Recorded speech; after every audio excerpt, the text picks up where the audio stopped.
Hello friends, welcome back to my channel Chemistry with DB.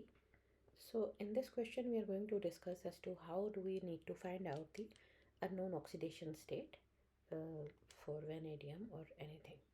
Now as you can see that in this question they have told you that the vanadate ion VO3 minus, where oxidation state of vanadium was +5 here.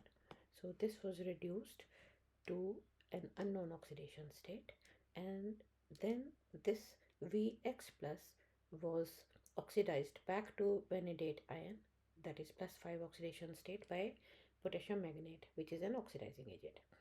So now we'll start this question by working out the number of moles of whatever we can find out.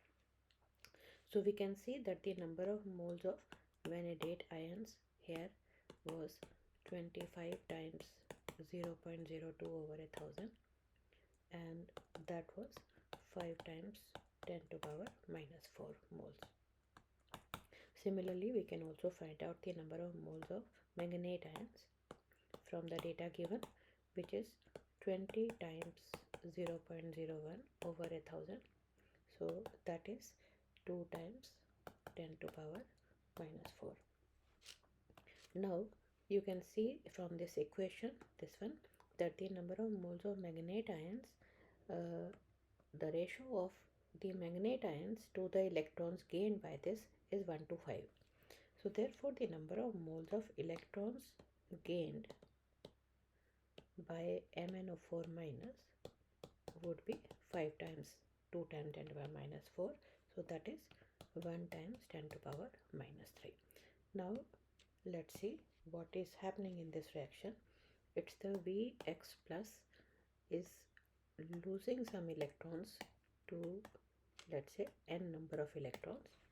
Now we have already found out the what is the number of moles of vanadate ions here. So that was number of moles of vanadate ions that we have found out is 5 times 10 to the power minus 4, and the number of moles of electrons that were gained by vanadate ions is 1 times 10 to the power minus 3. Now you can find out the ratio between these two, and the ratio is 1 to 2. So therefore n, that is the number of moles of electrons lost, is 2. So you can imagine that what must be, V must be 3 plus to be able to go to a +5 oxidation state. Okay, in order by losing 2 electrons. So if this was +3 and it lost 2 electrons, so that's how it got into a +5 oxidation state. So these kind of numericals, always remember that they should be attempted via the electrons gained and lost route, because the number of electrons lost by a substance is exactly the same as the number of electrons gained by another species.